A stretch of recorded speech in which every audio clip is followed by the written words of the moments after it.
Boa noite.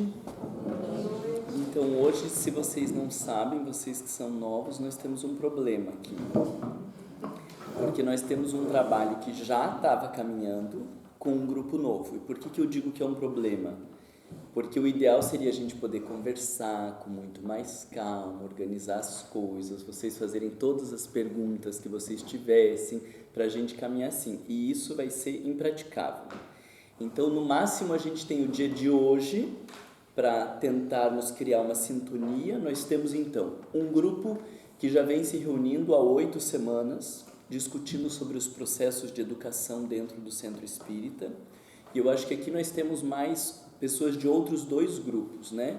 Gente do grupo do Manuel e gente do estudo da mediunidade, né? Quem que é da mediunidade? Levanta o braço para dar uma olhada. Não, de quem já estava, vocês não levantam, vocês me atrapalham. Só de quem é de novo, que da mediunidade.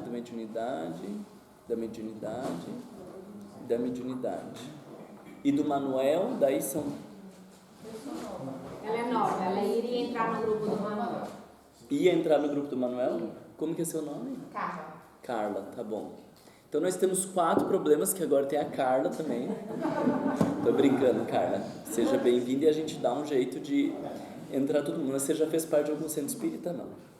Não, aqui não, estamos frequentando o grupo. Mas outro já fez? Sim, eu já fiz estudo mediúnico em outro centro. Tá bom, tá ótimo. E você do Manuel? Alguém mais do Manuel? Eu. Do Manuel? E o senhor? Do mediunidade? Tá. Então, do Manuel... Só vocês duas? Tem mais gente do Manuel? Ah, mas pode ser que não tenha vindo agora? Então pode ser que não tenha vindo, mas talvez porque eu não saiba, porque esse estava aqui semana passada e eu programei e avisei, entendeu? Uhum. Porque o Manuel já me mandou uma mensagem perguntando o que ele ia fazer, né? Mas como ainda Entendi. faz tempo, A gente pode colocar no grupo, não. Você tem seria um bom. grupo, as coisas do grupo? Quem é que era o secretário de classe quando passava? Você sabe? Não tinha, era só o Manuel. Não tem. Aí você me passa, por favor. Obrigada. Tá, ótimo. Então, deixa primeiro eu falar o momento que nós estamos, para daí vocês entenderem a lógica, ver o que cabe. E hoje a gente ainda tem um espaço para tirar dúvidas, para discutir sobre essas questões de educação e vocês verem como poderiam entrar no meio desse caminho. Então, nós viemos trabalhando a diferença de 2 abordagens educacionais. Eu mandei um vídeo para vocês, mandei 2 vídeos para vocês. Vocês assistiram do grupo de vocês? Então, naqueles 2 vídeos a gente discute um método que, embora possa ser aparentemente confortável, ele gera um estado de passividade, aonde a gente acha que está aprendendo, mas a gente está num estado de guardando, memorizando, a gente adora porque não precisa fazer muito esforço, tem alguém que fica lá se desgraçando a falar, alguém que precisa estudar, alguém que tem que ler os livros e a gente fica sentadinho ouvindo alguém que está estudando. Só que esse tipo de método, embora ele predomine nas igrejas, nos centros espíritas, na maioria das escolas e nas universidades, em especial do Brasil, a gente não pode dizer das universidades aqui, mas nas universidades do Brasil, hoje já existe um mar de críticas de que, embora possa parecer confortável, a gente não aprende efetivamente. Porque na hora que eu preciso colocar as coisas na minha vida, o que eu vou conseguir de verdade aplicar não são as coisas que eu ouvi, são as coisas que eu estudei, são as coisas que eu pensei, as coisas que eu organizei dentro de mim. Então, às vezes, a gente está 5 anos dentro do centro espírita, a gente pode até estar gostando, a gente se habitua aí, mas no dia que o meu marido me trai, aí não tem doutrina espírita, e a gente continua agindo do mesmo jeito que a gente agia antes de doutrina espírita, porque nós continuamos sendo aquelas outras pessoas. E aí a gente está dentro do centro espírita, às vezes um falando mal do outro, porque a gente está estudando doutrina espírita. E para falar de benevolência, para falar de misericórdia, a gente usa o exemplo da galfinhada em uma, galfinhada em outro, porque ficou muitas vezes a doutrina espírita enquanto teoria, a gente sabe falar, a gente sabe reproduzir, mas não como parte da nossa vida, nos transformando efetivamente. E aí isso são 2 grupos que a gente chama de uma educação que produz passividade e de uma educação que produz autonomia. Autonomia no sentido de que eu sou responsável pela minha própria aprendizagem. Não adianta eu ficar sentado ouvindo alguém falar, ao final de 1 ano, de 2 anos ou de 5 anos, o que eu vou ter guardado e o que efetivamente vai ter me transformado é quase nada. Isso não é uma crítica a vocês que fazem parte desse modelo, mas todos nós que fazemos parte desse modelo, porque a gente fica, mas na hora que a gente precisa de substância, na hora que a gente precisa de conhecimento, a gente vai ver que a maioria de nós estamos muito rasos em termos de doutrina espírita. O interessante é que as universidades, por exemplo, aqui na Europa, elas já têm uma perspectiva completamente diferente. Então, vocês vejam, no Brasil, a gente vai para a faculdade 5 vezes por semana, 4 horas, às vezes 5 horas por dia, todos os dias. Aqui tem cursos que a gente vai 1 vez por semana ou 2 vezes por semana, 2 horas. Porque o que faz no resto do tempo? Estuda. Eu preciso ler, eu preciso estudar, eu preciso analisar e eu vou ter momentos de discussão, vou ter momentos de debate, momentos de reflexão, de elaboração desse conhecimento. Mas eu preciso estudar. E a gente veio de uma cultura onde ficamos numa lógica de que muitas vezes não precisa estudar. E hoje em dia a gente tem muitas universidades no Brasil que, além de não ler os livros, os alunos estão ficando com o PowerPoint do professor. Porque como o professor compartilha o PowerPoint, então não precisa nem sequer ler um livro, dar uma olhadinha nos tópicos que estão lá no PowerPoint. E aí o Centro Espírita reproduz isso, mas quando a gente vai ler Kardec, quando a gente vê a introdução do Livro dos Espíritos, ele vai falar, olha, não tem como aprender Espiritismo sem estudar.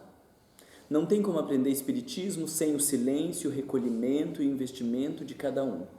E ainda ele diz mais, né? Se precisa de alguns anos para se formar um médico medíocre. Mas o que se precisará para inserir alguém na ciência do infinito? Ou seja, se a gente realmente quer aprender doutrina espírita, a gente precisa estudar muito mais do que um simples médico na sua formação.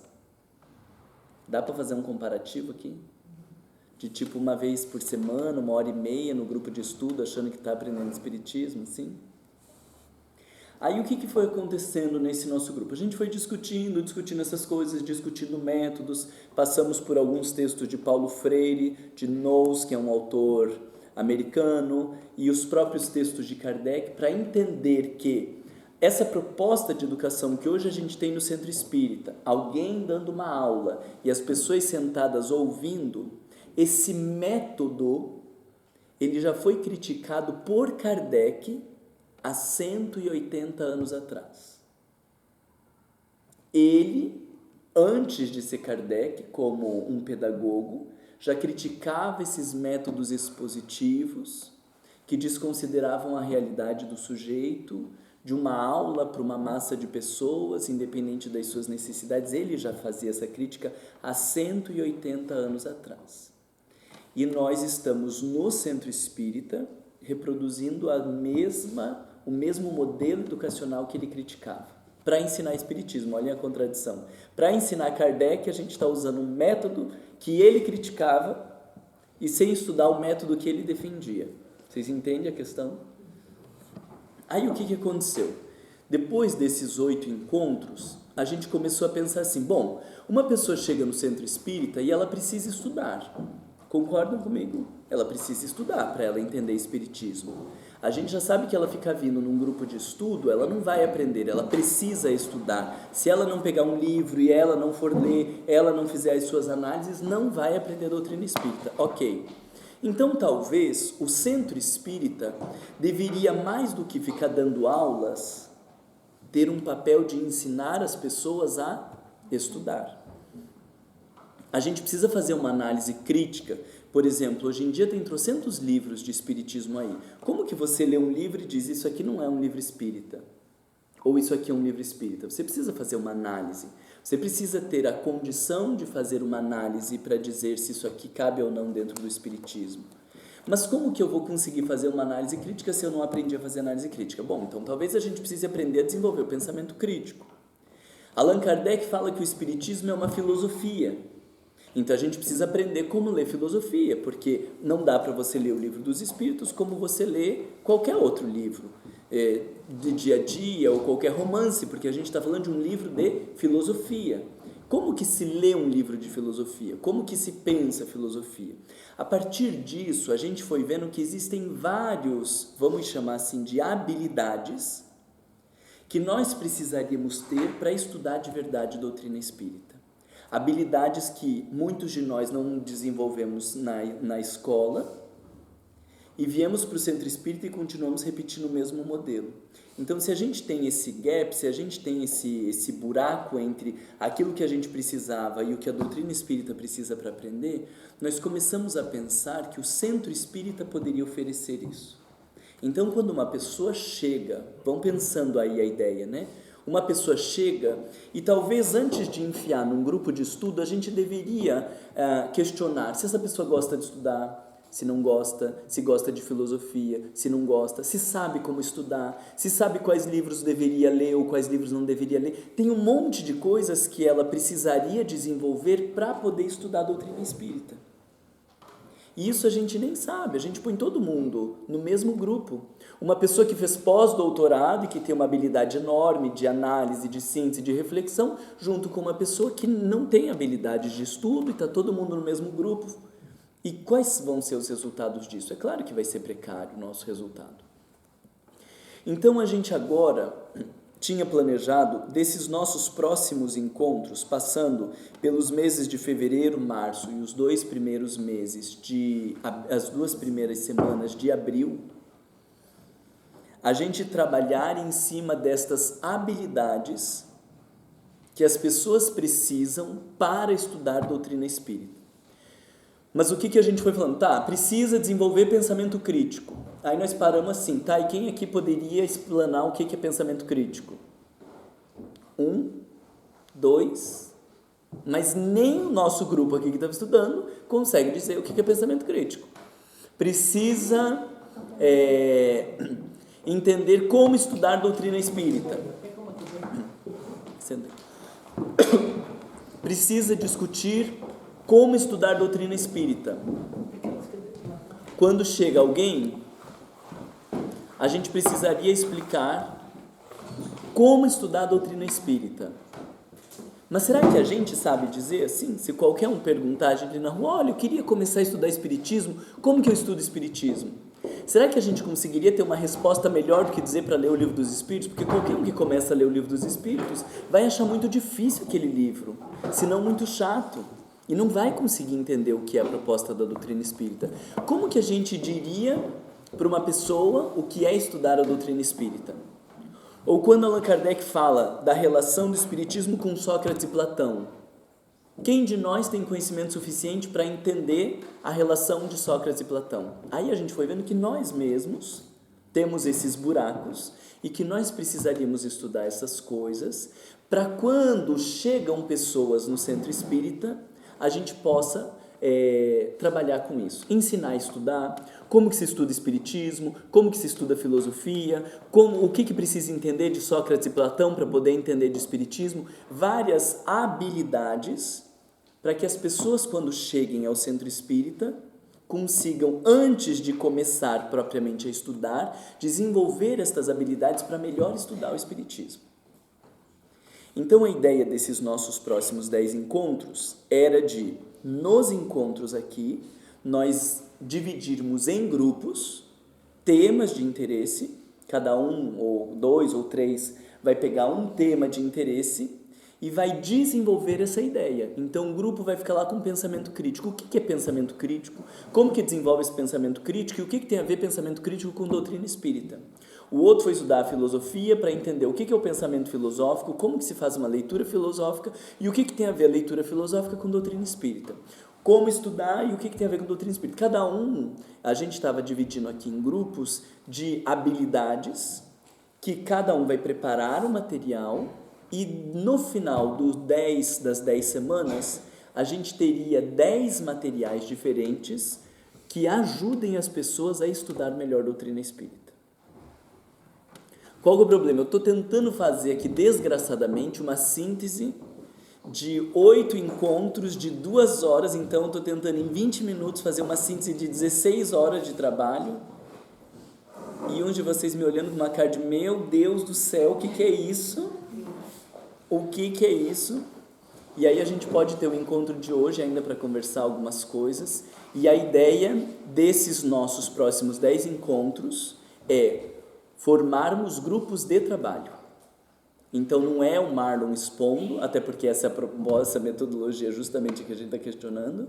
Então a gente teria grupos de trabalho para estudar temas específicos que vão contribuir para pessoas que cheguem na casa espírita, mas essencialmente para nós também, sobre como estudar e aprender doutrina espírita.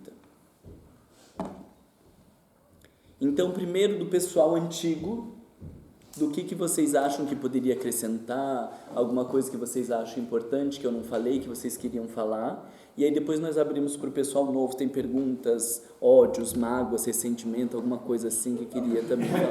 Uma coisa que me estava lá a lembrar é dizer às pessoas que vieram de novo que estão a um grupo bem dinâmico e que a estrutura ou o objetivo pode mudar dentro de 2 ou 3 semanas. Isso. Porque é assim,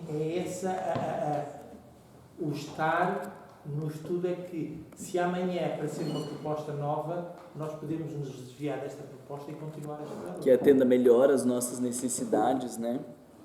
Esses encontros, eles estão gravados. Todos os encontros, eles estão gravados. Ele está no Arthur Conan Doyle? Ah, no site. Sim. Sim, e também você pode compartilhar com as pessoas. Ah, tá. Então, eles estão gravados, estão no site, a gente também pode compartilhar, se colocar vocês no mesmo grupo, para vocês estudarem ou refletirem, amadurecerem melhor essas questões. Mas, hoje a gente ainda pode esclarecer mais coisas, discutir e tudo mais. A Aníbal falou, alguém mais queria acrescentar? Eu queria comentar o seguinte, para quem não veio antes, eu me lembro quando eu comecei a estudar Espiritismo, vou falar uma coisa pessoal, né? Eu me lembro que eu comecei a estudar e a primeira coisa que eu comecei a estudar foi o Livro dos Espíritos. E a primeira coisa que eu fazia era pular a introdução, porque eu achava muito difícil ler. E eu acho que a gente estudando junto aqui, a gente pode nos auxiliar, porque naquela época ninguém me explicou assim, o que era a introdução do Livro dos Espíritos, por que era importante, mas também o quão difícil que era ler aquilo sozinho em casa. Então eu acho que é legal a gente poder pensar que a gente junto, aqui estudando junto, a gente pode se auxiliar para se preparar, para a gente poder auxiliar aqueles outros que não chegam pela casa pela primeira vez, como eu cheguei, sabe? Acho que a gente tem que pensar nisso também, a gente já está podendo se preparar para ajudar os outros que estão chegando, né, dando apoio. Isso é o legal, é um trabalho em conjunto, né. Pesquisando as questões de metodologia, essa semana eu estava dando uma olhada, achei uns livros bem legais na internet, mas às vezes são livros mais, assim, metódicos, né, cada autor com a sua teoria e tal. E a gente poder pegar esse material, usar como base, mas fazer uma coisa mais simples, voltada para o público que vem aqui, que chega pela primeira vez, que talvez não tenha tido acesso a uma metodologia de estudo anteriormente, sabe? Isso é legal da gente construir junto. A gente tem como ideia, a gente pode produzir muitos materiais diferentes. Então a gente pode fazer vídeos ensinando as pessoas a estudar espiritismo, a gente pode fazer textos sobre a diferença da escola tradicional e dos métodos mais autônomos, a gente pode, estávamos eu e Maria trocando algumas ideias de que talvez a cada 2 meses, por exemplo, Solidade possa oferecer um seminário para toda a comunidade dos diferentes centros espíritas, falando de como estudar a doutrina espírita, ou desses fundamentos filosóficos, ou de por que precisa entender filosofia para entender a doutrina espírita. Então, são diferentes caminhos que a gente pode acrescentar ao movimento espírita, seja vídeos, textos, seminários, cursos, como for. Um desses exemplos, uma dessas ideias, a gente, para vocês entenderem, lá no Brasil, no centro que eu fazia parte, as pessoas quando chegavam, nós temos no primeiro semestre, no segundo, para quem quiser, porque não era obrigatório, mas para quem quisesse, a gente tinha um módulo, que eram 8 encontros de como estudar doutrina espírita, e outro modo de como pesquisar dentro da doutrina espírita. Porque quando eu vou fazer uma palestra, eu não adianta eu assistir uma palestra do Rossandro e querer fazer minha palestra em cima da palestra do Rossandro. Eu preciso estudar e fazer uma pesquisa dentro da doutrina espírita para poder fazer uma palestra. Porque se fosse só para comentar o que já está comentado, já estava lá, já não precisava ir no centro espírita para isso. Quando eu vou coordenar um estudo, eu preciso disso. Então, a gente muitas vezes não assume de fazer uma palestra, de coordenar um estudo, porque não sabe como pesquisar dentro da doutrina espírita. Então, a gente tinha esses dois grupos. Como estudar a doutrina espírita e como pesquisar dentro do espiritismo. E nós tivemos a experiência de pessoas que já estavam há 20, 30 anos dentro do centro espírita, que fizeram esses modos e falaram, meu Deus, que vergonha. Eu estava há 20 anos no centro espírita e eu descobri que eu estava indo no centro espírita. Eu não estava estudando doutrina espírita. Porque, não sei se vocês conseguiram entender a diferença de ir no centro espírita. Né? A gente vai muitas vezes no centro espírita, a gente assiste, se fizer pergunta a gente dá uma colaborada ali, a gente dá uma opiniãozinha, mas parece que a gente tem frequentado muitas vezes o centro espírita e não estudado doutrina espírita. Meio, não sei se vocês lembram de um modelinho, meio igreja católica, que o importante era no domingo, você ir na missa, levanta, senta, amém, tem que fazer o sinal da cruz, uma coisa lá, e depois que terminou, você vai para casa porque você cumpriu com a tua obrigação. E quando a gente vai estudar Kardec, a gente vê que não tem nada a ver. Kardec faz um grande rompimento com a Igreja Católica, com todos esses rituais, com todas essas perspectivas exteriores para dizer o processo tem que acontecer dentro do sujeito. Inclusive, ele nem diz que para estudar espiritismo ou para aprender doutrina espírita tem que ir em centro espírita. Não sei se vocês já leram isso em Kardec. Mas, em lugar nenhum, Kardec diz que tem que ir no centro espírita para aprender doutrina espírita. Só que hoje as pessoas chegam no centro e não sabem estudar, não sabem qual é a diferença de você ler o Espiritismo como um livro qualquer ou de você ler o Espiritismo com uma leitura filosófica. O que é o Espiritismo dentro de uma perspectiva filosófica? Então, quando alguém me pergunta sobre aborto, e eu digo, aborto é um crime, porque você não pode fazer isso, você está dentro do grupo dos inquisitores de 500 anos atrás, funcionando no mesmo padrão de castração e desrespeito à condição humana. Isso não tem a ver com Kardec. Porque se fosse só para dizer que aborto é um crime, não precisava ter vindo o Espiritismo para a Terra, continuava a Igreja Católica, porque para a Igreja Católica o aborto é um crime. Para dizer que o suicídio é um crime que vai para o Vale dos Suicidas, não precisava ter vindo o Espiritismo para a Terra, porque a Igreja Católica já faz isso. Qual é a diferença? Ou o que o Espiritismo tem de grande diferencial para ser o Consolador prometido, para realmente fazer diferença na vida das pessoas, que não seja a reprodução desse método religioso e castrador que nós vivemos até então? Porque isso foi o que a Igreja Católica fez. Castrar as pessoas, dizer como que tem que agir, como que não tem que agir, se pode separar, se não pode, se pode abortar, se não pode, como tem que educar os filhos, com quem tem que fazer sexo, quando que tem que fazer sexo. E de repente o Espiritismo, que teria toda uma filosofia, a gente não conseguiu entender o aspecto filosófico, abandonou tudo isso e transformou o Espiritismo num novo catolicismo. Mas agora com novas palavras. Então não vai para o inferno, vai para o umbral. E não é o Deus punitivo que te ferra porque você não fez o que ele queria. É a lei de causa e efeito.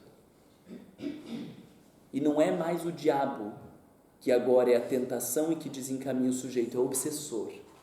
Mas o pensamento infantil, castrador, que não consegue refletir e não dá autonomia para as pessoas decidirem a própria vida, continuou o mesmo no centro espírita. Porque a gente não aprendeu a estudar espiritismo. Porque, para vocês entenderem, se espera-se que dentro do olhar filosófico, se alguém chega no centro espírita e diz, eu vou abortar, a gente vai primeiro perguntar, e por que você veio falar para a gente? Isso seria um olhar mais filosófico. E por que você veio me falar o que você vai fazer? Não, porque eu só queria falar. Nem tem por que falar. Se você já vai abortar, por que veio falar? Se confessar. confessar, absolver, por que veio falar? Ah, mas eu queria saber o que o Espiritismo pensa a respeito. Ah, ok. Então veja bem, em O Livro dos Espíritos, Allan Kardec tem um item chamado aborto, de tal a tal questão. Lá você consegue entender claramente o que é o aborto para a doutrina espírita. Interessa se essa pessoa vai abortar ou não? Ela vai deixar de abortar porque você falou que não pode abortar? Vocês entendem a diferença de uma pegada filosófica e de uma pegada ainda infantil? Porque o que vai acontecer com essa pessoa se você disser, não, o aborto é um crime, porque você não pode fazer isso, não devia de fazer isso? Ela vai deixar de abortar? Não, mas ela vai abortar e não vem mais no centro espírita. Porque ela sabe que ali ela não é bem vista. Ou, como a gente sabe dentro do espiritismo, um monte de gente que já cometeu aborto e morre de medo de falar no centro espírita, porque vai ser recriminado, porque vai ser condenado, constrangido, se sentido mal. Então, acaba tendo aborto, mas não pode falar, porque Deus o livre falar desse tema no centro espírita. Porque eu vou ser visto como um assassino no centro espírita. Então, a gente continua com a mesma lógica de castração, com a mesma lógica de imposição.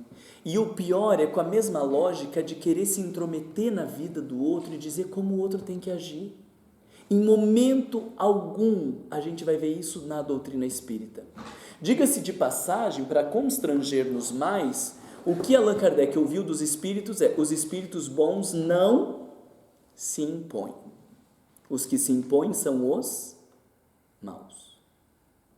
Então, nesse tipo de prática, de querer dizer o que o outro tem que fazer ou não fazer, a gente está muito mais com cara de obsessor do que de anjo guardião. Por que os espíritos bons não se impõem e a gente tem que se impor? Por que os espíritos bons e superiores não falam para as pessoas o que elas têm que fazer e a gente vai falar o que elas têm que fazer?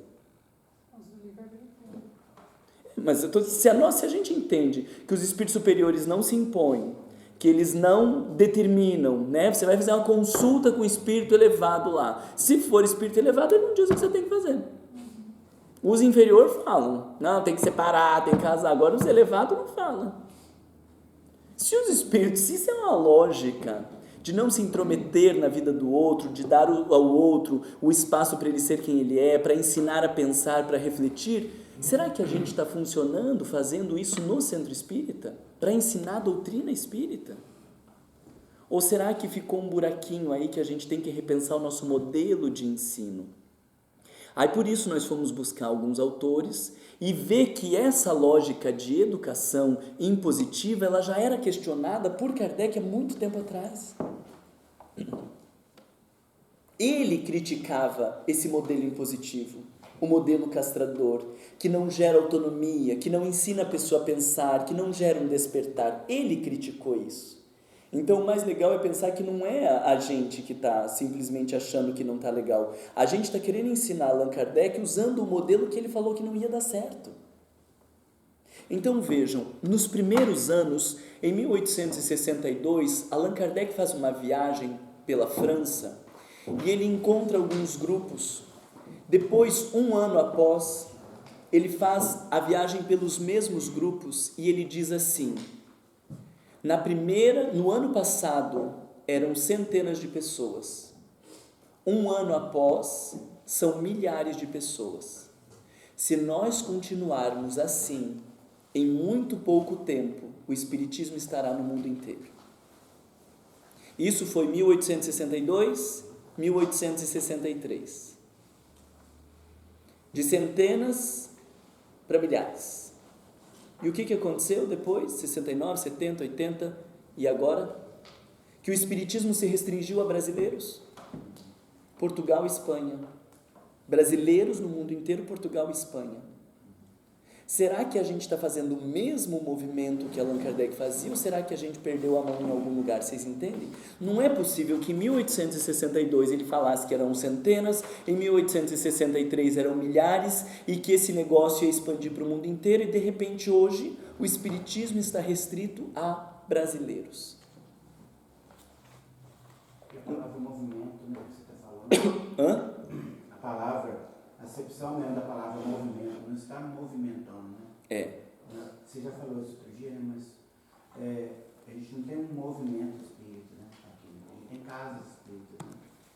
Então a gente tem um desafio enorme de fazer mais diferença na vida das pessoas. O número de pessoas que chega no centro espírita e o número de pessoas que vai embora é assustador. No Brasil nós temos estatísticas bem definidas de que mais de 50% das pessoas que chegam no primeiro ano de estudo vão embora. Mas nós estamos falando do primeiro ano de estudo. Então assim, que chega dizendo eu quero estudar, que se inscreve no grupo de estudo, mais de 50% vai embora. Vocês imaginam o número de pessoas que chega no centro espírita e que vai embora sem ser atendido nas suas necessidades? É assustador. Entra, Fátima. Então a gente está discutindo Vem pra que cá. a nossa grande questão não é um problema. A nossa grande questão não é problema de conteúdo, porque ninguém tem dúvida de que o Espiritismo tem um conteúdo excelente para transformar a vida das pessoas. A nossa questão é método, é como a gente está fazendo isso. Porque assim como você estava falando, né, do quanto a doutrina espírita nos transforma e faz bem para a gente tem certeza que o conteúdo da doutrina espírita pode regenerar o planeta. Ajudar as pessoas a entender as doenças, as mortes, libertar as pessoas da ideia de suicídio, todas as perspectivas de tratamento, de tudo. Não existe um tema no mundo que o Espiritismo não possa contribuir. Então a questão não é conteúdo, a questão é método. E aí é nesse sentido de investir melhor no método que a gente está tentando preparar algumas coisas que vão nos ajudar a aprofundarmos mais no Espiritismo e também ajudar as pessoas que vão chegando. Dúvidas de vocês? Só queria deixar fala. aqui contribuir também, é o seguinte. As pessoas que estão vindo hoje pela primeira vez podem pensar assim, mas essas pessoas já estão aqui há 8 semanas e tal, e eu não sei, eu já tenho dificuldade para estudar, então eu vou ficar mais observando. Ninguém sabe mais do que ninguém aqui. Essa é a proposta de nós estarmos a fazer esse trabalho aqui. Porque, na verdade, nós podemos ter algum conhecimento, eu só posso falar por mim, o nosso conhecimento, ou o meu conhecimento é errado. Então, assim, ninguém fica achando que sabe mais um que o outro, porque, na verdade, a gente pode saber muitas coisas, mas os outros sabem outras coisas. Então, essa questão de dizer assim, eu tenho muita teoria, eu sei muita coisa, neste sistema cai por terra. Porque não tem dono de conhecimento. Não tem dono de conhecimento. Então, as pessoas que às vezes podem dizer assim, eu demoro a aprender, ou eu tenho mais dificuldade, não sei o quê, não deve ficar, deve sim perguntar, não entendi. Porque se você falar não entendi, as outras pessoas podem ajudar, contribuir. O Marlon, melhor, que está como facilitador, pode nos ajudar. Mas não fiquem assim, naquele simples, como é que eu vou dizer, no falso humilde, tá? Eu não sei, eu não tenho vergonha. Não é para ter vergonha, é para realmente participar. É bom isso que a Maria fala, porque vejam, a gente só decidiu de fazer nesses próximos 10 encontros, a gente estudar e fazer esses grupos de trabalho, porque a gente assumiu que a gente não sabe. Na hora de dizer qual é a diferença entre uma leitura filosófica ou uma leitura religiosa, castradora ou impositiva, a gente falou, a gente acha, tem uma noção, mas a gente não sabe dizer como faz uma leitura filosófica. Então, por que a gente criou esses grupos de trabalho? Porque nestes momentos a gente vai estudar junto, a gente vai pesquisando durante as semanas e vai usar desse espaço para a gente aprender primeiro.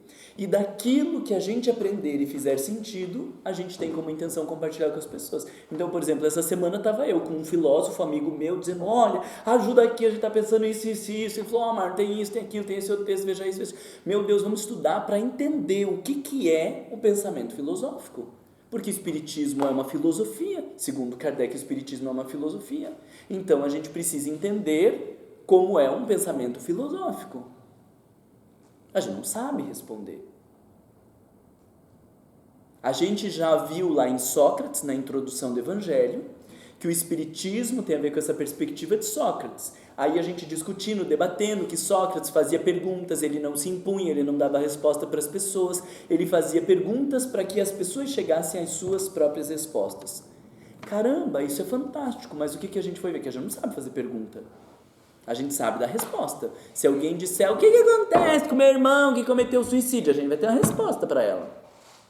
A gente não sabe fazer perguntas que levem o sujeito a pensar. Então aí vamos fazer um grupo de como fazer perguntas para ensinar as pessoas. Porque a gente não sabe fazer pergunta, a gente só sabe que é legal fazer pergunta. A gente sabe que isso vai contribuir para a doutrina espírita, mas a gente não sabe como fazer. Então a gente vai passar aí 8, 10 semanas estudando a arte de fazer perguntas para que a gente aprenda como fazer essas perguntas, para que a gente ofereça cursos, para que a gente ensine as pessoas quando chegam, para que a gente faça um movimento espírita diferente. Eu queria só comentar o aspecto que você falou agora, das pessoas libertarem do centro espírita. Eu acho que tem muito a ver com a visão que as pessoas têm do espiritismo, que elas chegam no centro espírita esperando uma coisa completamente diferente. Elas não esperam estudar, ou uma palestra como ela tem aqui. E também porque, se você comparar o espiritismo com as igrejas evangélicas, por exemplo, chega uma pessoa lá, eles vão ter um buddy, tá? Uma pessoa grudada neles o tempo inteiro, fazendo eles se sentirem confortáveis, apresentando ele para todo mundo, leva para cá, leva para lá, leva para casa, chama aqui, vai ali. Eles não deixam a pessoa em paz. A pessoa tem que se sentir uma família, entendeu? Mas faz parte do processo. Enquanto que no centro espírita, desde que eu comecei a frequentar lá na Maria Paula, lá em São Paulo, eu fui o que eu quis ir. Ninguém me incomodou, eu ia lá, me deram os horários para mim, eu chegava lá, chamei uma outra pessoa para lá, minha irmã foi lá, ela tinha experiências auto-debug fantásticas, mas ela chegou lá e se sentiu abandonada. Essa foi a expressão que ela me deu.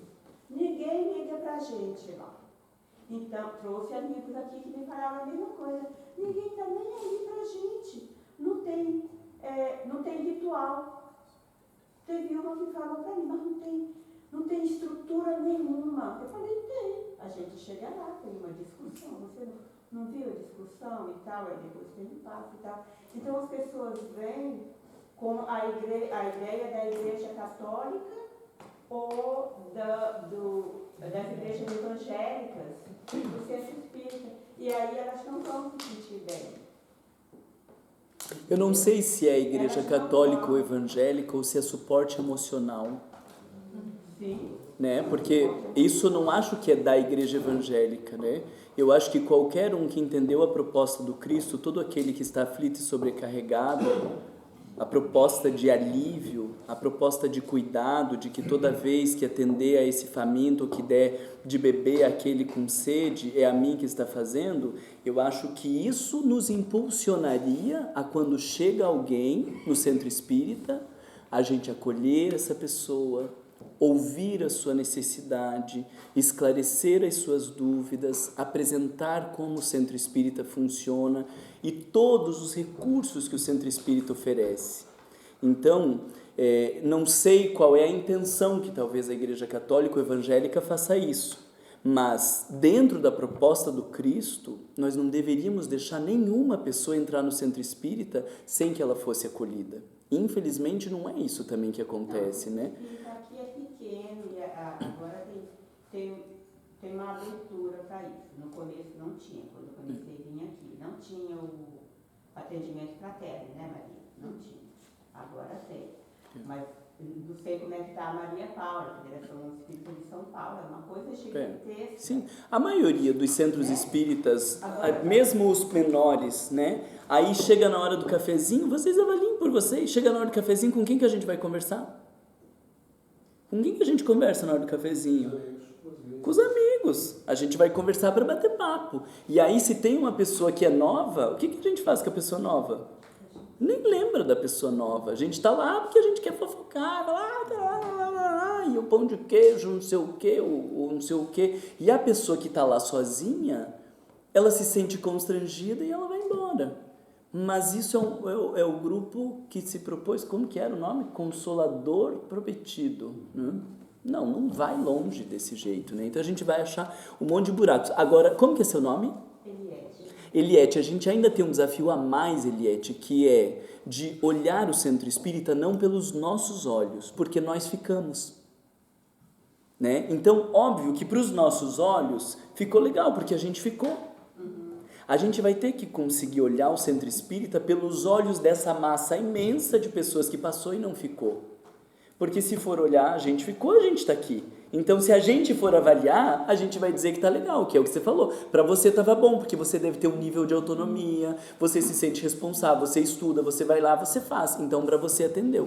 Mas para um monte de outras pessoas que não têm um perfil parecido com o seu, não atendeu. Será que a gente não pode construir um modelo que atenda todo mundo? Que não seja o de grudar, né, e querer governar a vida da pessoa, mas que também ofereça um pouco de suporte, que dê um pouco de orientação, porque eu não sei se vocês viram, mas quando a gente chega no centro espírita, a gente vem no dia da palestra, mas ninguém explica direito pra gente. Quanto tempo que é a palestra, como que vai acontecer, o que é esse negócio de passe, como que vai acontecer. Às vezes as pessoas vão pro passe tudo nervosas, porque não sabe o que vai acontecer, se não vai no primeiro dia de passe, se pode fechar o olho, se não pode fechar, o que faz. E a gente tem um atendimento fraterno, mas tem que pagar, não tem, o que vai acontecer? Nós temos os grupos de estudo, as aulas, né? Mas é aula, vai ter prova, não vai? A gente não faz um acolhimento efetivamente das pessoas para tirar dúvidas de todas elas que chegaram, quais são suas necessidades, como que nós podemos ajudar. A gente não pode deixar uma pessoa que veio no centro espírita com risco de depressão, não pode tratar do mesmo jeito de alguém que veio para estudar espiritismo. Alguém que veio com risco de depressão precisa de muito mais atenção, de muito mais cuidado, de muito mais suporte, do que alguém que diz, eu era espírita no Brasil e vim aqui para estudar. Ótimo, então o grupo de estudo está ali, já sabe como funciona o centro espírita, não tem expectativa nenhuma. Agora, para alguém que diz, eu tenho depressão, eu já me tratei, eu tomo remédio, não tem jeito, não melhora de nada e me falaram para procurar o centro espírita. Essa pessoa precisa de muito mais cuidado e atenção, concordam? O que está faltando na casa espírita primeiramente, estudo dos trabalhadores. Porque os trabalhadores, eles vêm para a casa espírita, fazem o curso do passe e acham que já estão diplomados. Mesmo nós que estamos aqui há 10 anos dando o curso, não sabemos de nada. Imagina a pessoa que faz uma vez um curso e acha que já está balando. E depois também as pessoas não têm um compromisso. A pessoa, tipo assim, não, eu vou lá para fazer isso, mas eu não faço mais aquilo. As pessoas têm que aprender a trabalhar dentro de um conjunto de trabalhador do Cristo, que é o consulador. Mas como você vai ser consular se você também às vezes está desconsulado? Né? Às vezes você vai fazer atendimento, você não está preparado para fazer atendimento, você está com um problema, a pessoa fala com o problema, você já começa a chorar ali com a pessoa e aí é um pau de lágrimas. Então, por isso que nós estamos aqui. Para que nosso conhecimento passe a ser um conhecimento raso, né? Para ser um conhecimento mais sólido. Eu estava falando com uma amiga aqui desses dias e ela estava falando assim, eu entendo, mas na hora de explicar fica mais complicado. Pois é. Muitas vezes a gente entende, mas vai explicar para o outro. É muito mais complicado. Por quê? Porque às vezes falta esse know-how, como fazer, como estudar. Então, essa é a proposta. Desculpe, ainda quero frisar que aquilo que cada pessoa nova vir aqui, nós, digamos, aquele grupinho de amigos só comunicar entre si. Talvez, por exemplo, eu posso falar comigo, se não vou falar com ela, porque eu talvez não tenha, olha, a minha consciência é assim, eu não tenho condições de explicar o que é o espiritismo. Quer dizer, falta, não só a mim, mas acho que toda a gente, ou praticamente toda a gente, o conhecimento dessa pessoa, ou explicar a essa pessoa o que é o espiritismo, ou ter um bocadinho de noção. Isso que nós, por exemplo, eu acho que não tem. E depois de explicar, qual que é o meu desespero?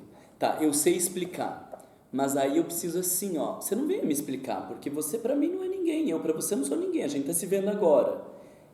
Eu gostaria de conversar com uma pessoa, quando eu venho para o centro espírita, que me mostre as referências, que me diga onde está isso. Aí, então nós temos o grupo dos que não sabe explicar, o grupo dos que sabe explicar, mas não sabe onde que está, e o grupo dos que sabe explicar onde que está e orientar. E não quer fazer nada. Nem não chega, né? Quem que são essas pessoas aqui? Porque na hora de dizer, olha, o Espiritismo pensa sobre a morte de crianças, o Espiritismo pensa assim, assim, assim, e mostrar aonde está no Espiritismo, Não sei, não sobra 1% nos centros espíritas que tenham condição de fazer isso. De vir alguém dizendo, olha, morreu meu filho com 3 anos de idade, e eu queria entender por que Deus fez isso comigo. Cada um vai falar uma coisa, alguns vão falar besteira, outros vão falar alguma coisa até com uma certa coerência, mas se tiver que mostrar na doutrina espírita onde está isso, não tem 1% no movimento espírita que tem essa capacidade de fazer isso. Não tem 1% que tem a capacidade de fazer isso. Então é um desespero mesmo, porque além de conseguir ter uma fundamentação para conseguir explicar, a gente precisava ainda ter fundamento, né? E não temos. Tudo isso tem a ver com o quê? Nós estamos no centro espírita há tempo, mas não aprendemos a estudar espiritismo. Mas não tem 1%, né? Tem certeza. Menos, Se for apertar menos de 1%, eu digo, Carol, eu dei curso de atendimento fraterno em quase todos os estados do Brasil e uns 10 países fora. Você sabe, Carol? O quê? Você se encaixa dentro desse 1%? Não sei se eu me encaixo, mas eu já estudei bastante livro dos espíritos, assim. Você tem? É muito pouco. A base, né? Que Sim. é o primeiro, né, livro, né? Mas não sei eu. Não. Eu digo porque no atendimento fraterno a grande questão é, a hora que temos a questão da pessoa, a gente precisa mostrar onde está isso na doutrina espírita. E aí a gente faz os casos. Não. Né? A gente pode estar, se vocês quiserem, eu faço uma lista de 10 temas assim, mando pelo WhatsApp, só para você ficar constrangido sozinho, assim, eu mando 10 temas bem geralzão, assim, nada muito específico, temas bem do cotidiano. Morte de entes queridos, ingratidão, morte prematura, suicídio, mando 10 temas assim para você me dizer onde que está no livro dos Espíritos. Olha só pra Carol. Manda só pra Marcos, se você mandar um tempo para nós isso durante a semana, vai se virar com Kardecpedia, qualquer coisa assim. O problema é a pessoa estar na sua frente com um problema que você não espera e ela chegar para você e você não poder, não ser o caminho, dizer para a pessoa o que ela fazer. É ir para o lado filosófico da coisa, fazendo com que a pessoa leia o fundamento, para que ela tire suas próprias conclusões. Mas isso aí é um sonho, né? É um sonho, mas tem esse conhecimento, onde é que está isso? E não só no fraterno, né, Marcos? Não só no fraterno, porque no grupo de estudo, uma pessoa faz uma pergunta. Domingo a gente estava discutindo isso, né, lá no grupo no Arthur Conan Doyle. A pessoa faz uma pergunta. A gente acha que o melhor que a gente tem a fazer é dar uma resposta para a pessoa.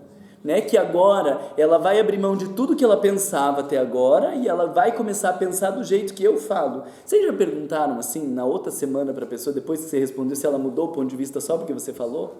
Ninguém muda ponto de vista porque falou. Então, aí a gente vai descobrir que antes de começar a dar qualquer resposta, você tem que perguntar o que você acha, porque cada um já tem uma concepção anterior, ninguém é anencéfalo, a pessoa já tem uma concepção anterior daquilo, e com que bases que ela construiu aquilo, para que a gente possa oferecer outras bases para ela reconstruir as suas respostas. Mas daí na hora de eu dizer quais são as outras bases para construir a resposta, então veja, isso a gente precisava, na hora que uma pessoa faz uma pergunta na palestra, de dizer, olha, esse tipo de colocação, a minha sugestão é de você estudar Kardec em tal e tal lugar, você estudar Evangelho aqui, porque eu tenho certeza que com esses textos você vai tirar suas conclusões. Esse tipo de dúvida, lá em Joana de Ângeles, no livro tal, em André Luiz, no livro tal, você vai conseguir. Mas por que a gente...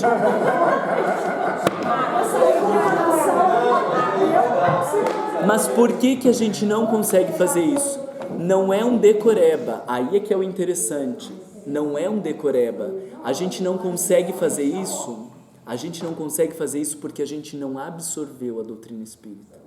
Porque na hora que você estuda e faz as tuas sínteses, você não esquece mais. Porque aí é toda uma discussão da questão cognitiva de uma simples memória e de um aprendizado. A gente não quer memorizar uma lista de temas para que na hora que alguém pergunte, a gente lasque o tema nela. A gente quer aprender doutrina espírita para que isso transforme a minha vida e para que eu possa contribuir para a vida dos outros. Porque se eu não conseguir, veja um exemplo simples, se eu não conseguir entender a lógica do perdão que Kardec desenvolve lá no Evangelho, tem uma lógica. Ele não diz tem que perdoar e pronto. Ele faz uma análise a respeito do perdão e o que tem por trás do ressentimento, da mágoa e o que tem por cima, né? Se a gente está dizendo por trás, e o que tem pela frente do perdão. Se você, eu já estou falando, já estou sentindo umas pessoas constrangidas aqui que falou, meu Deus, eu não sei o que é isso. Pois bem, quando você chegar em casa, você vai ler o Evangelho. Tem um texto bem importante. Aonde? Tem um importantíssimo. Nós temos 2 grandes textos no Evangelho sobre perdão: no amor aos próximos e no amor aos inimigos. No amor aos próximos tem um texto fantástico sobre perdão, no amor aos inimigos tem outro. Aí quando você lê aqueles textos, você entende a lógica do perdoar. Se você não entender a lógica do perdoar, Maria vem para mim dizendo de um problema que ela teve com alguém. O que eu vou dizer para ela? Ah, Maria, mas você tem que perdoar. Maria vai perdoar porque eu falei que tem que perdoar? Óbvio que não. Se acontece comigo o problema, eu já li ali que tem que perdoar. Eu não consegui entender a lógica de Kardec porque eu não aprendi o pensamento crítico, eu não aprendi a fazer análise, eu não aprendi a estudar, eu não entendi a lógica filosófica do espiritismo. Eu leio aquele negócio do perdão e digo, bom, tem que perdoar. Aí a pessoa me magoou. O que eu vou fazer com o meu sentimento de mágoa? Vou esconder. Entuxa no inconsciente e fica esperando a pessoa se ferrar. Porque o dia que ela tropeça na nossa frente, a gente vai dizer, Deus é justo, né? Não que eu quero mal para a pessoa, mas é que aqui se faz, aqui se paga. E a gente vai ter um gostosinho de ver a pessoa se ferrando, mas também é feio ter o gostosinho de ver a pessoa se ferrando. Então, na hora que começar a sair aquele sorrisinho, alguém vai dizer, nossa, você ficou feliz. Não, imagina. Por que ficou essa presepada dentro do centro espírita? Porque eu não entendi a lógica do perdoar. Mas eu só não entendi a lógica do perdoar e fiquei no discurso tem que perdoar, porque eu não aprendi o que é filosofia, eu não aprendi o que é estudar, eu não aprendi a fazer análise e síntese, eu não aprendi o pensamento crítico, eu não aprendi a fazer perguntas, eu não entendi o que é estudar uma filosofia, então eu não consigo ler em Kardec uma filosofia. Eu leio em Kardec só uma regra, tem que perdoar. E como essa dimensão não funciona para o sentimento, tem que perdoar, não pode ter raiva, tem que estar feliz, não pode ficar triste, tristeza vai deprimir. Como a gente ficou só nessas regrinhas, como se fossem pecados, a gente não está se transformando. Bom, a gente tem essa ideia, voltando à pergunta que você fez, que sempre chega alguém perguntando o que a doutrina fala de tal coisa, né? E a gente tem essa ideia de dar a resposta. Né? E às vezes não é dar a resposta, né? É mostrar a pessoa onde estão os elementos e que ela vai encontrar a própria resposta. É porque se ela fosse mais autônoma, ela ia dizer, Felipe, cala a boca, eu não perguntei o que você acha. Eu perguntei o que a doutrina fala. Porque quando o Felipe vai falar, ele está falando do que ele acha que a doutrina fala e não do que a doutrina fala. Porque vocês concordam que nós estando em 30 pessoas, a gente pode ler o mesmo texto e enxergar 30 coisas diferentes. E às vezes a gente também underestimate a inteligência dos outros, né? Outro dia veio uma senhora aqui, ela aparentava, ela mesma diz muito simples, e ela me contou toda a sua problemática. Eu só ouvi. No final, eu perguntei-lhe o que é que ela entendia. Ela me deu toda a resposta. Eu não falei nada. Ela contou a problemática, se ouviu a ela mesma, e ela nunca tinha entrado na casa espírita. Inclusive, ela estava até com medo do que ela vinha entrar aqui. No final das contas, ela deu todas as respostas para ela. Eu só fiquei assistindo e achei isso muito interessante. Então, eu só queria trazer isso, porque na verdade todos nós já sabemos muitas coisas. Só que às vezes a gente quer que o outro vá nos contar uma história diferente. E quando não conta, a gente fica chateado, né? Então, se a gente tivesse só a paciência de ouvir as pessoas e lhe perguntar o que é que elas pensam, antes de você já entuchar aquilo que você pensa, talvez fosse mais fácil. E desconsiderando toda a lógica de reencarnação, né? Toda a lógica de planejamento reencarnatório, toda a lógica de que quando a gente dorme, a gente se desdobra e vai viver experiências e tem aprendizado, a gente desconsidera tudo isso, né? Achei interessante também aquilo que o Marcos falou, e é bem a verdade, que eu estava lendo sobre fichamento essa semana para preparar o material que a gente vai fazer, né? Fichamento e resumo, assim, eu achei uns livros na internet.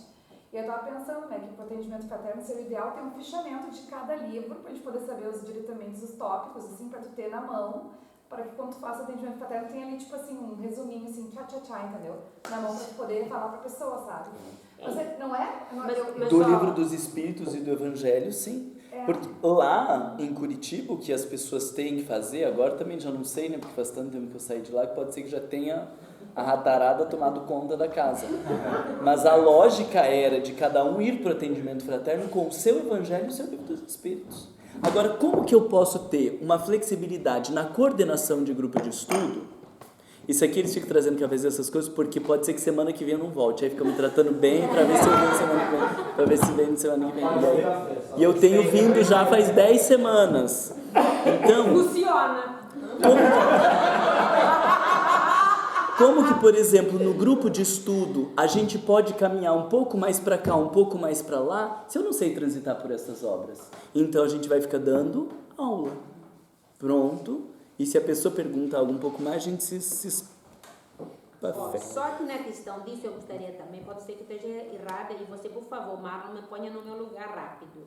Nessa questão, às vezes, é muito importante a gente saber transitar nas obras e tudo mais, mas na questão do atendimento fraterno, a compaixão ela é muito importante. Sim. Porque às vezes também não adianta você ter ali um monte de respostas ali, tudo, você é uma enciclopédia de Kardec ambulante.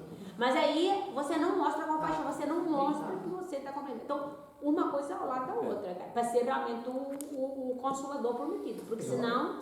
Eu acho que essa parte da compaixão, eu acho que deve estar presente em todos os aspectos dentro da casa espírita e fora da casa. Mas às vezes as pessoas querem mostrar em todas as relações. Também. Em todas as relações. relações. Tem aquela necessidade, então eu tenho que mostrar que eu sei, então eu sei todas as respostas.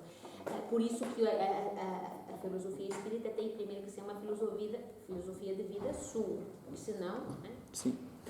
Em termos de funcionamento, vocês têm dúvida, as pessoas que estão chegando novas, o que soou, meu Deus, aonde eu me enfiei, que furada foi essa, cancelei um almoço, um jantar justamente para ir lá no centro e antes tivesse ido, como que soou para vocês que estão ouvindo agora pela primeira vez, dando todos os descontos de que a gente está fazendo um resumo? Como que nós vamos refletir sobre as questões? A gente tem 8 temas. As habilidades que recebemos, As que nós recebemos. Isso, 8 temas, e a nossa ideia de quem quiser ficar, considerando que possam ter pessoas que não queiram ficar, é deste grande grupo nós nos dividirmos nos 8 temas, e aí os nossos próximos encontros como seriam?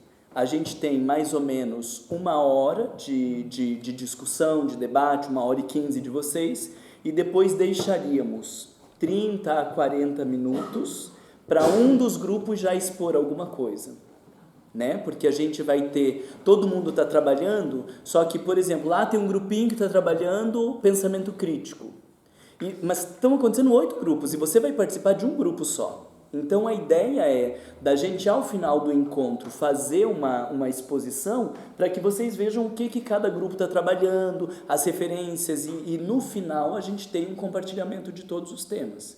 Então a gente tem 8 grupos, mas ainda temos 9 encontros, então ainda teria mais o de semana que vem, o final, para a gente começar a produzir e aí teríamos um tempo para vocês se encontrarem aqui, para vocês debaterem o que vocês estão estudando, mas obviamente precisa estudar durante a semana, porque aqui vai ser só um espaço para vocês discutirem o que cada um está lendo, o que está entendendo, tal, e ao final do encontro a gente teria um tempinho para compartilhar.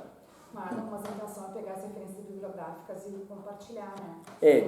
Porque daí vocês podem, né, o que eu tinha falado de vocês já verem as referências de algum tema que vocês tenham interesse, porque eu mandei uma mensagem para eles, passando os temas e dizendo que se tiver alguma referência, alguma coisa, por exemplo, a Maria estava trabalhando com a questão de como fazer perguntas, né, aí ela tem um livro sobre como fazer perguntas para a gente ver o que dá para extrair daqui que sirva para a doutrina espírita, por exemplo, porque Sócrates fala que o processo de autodescobrimento se dá de dentro para fora com a arte de perguntas e não de respostas.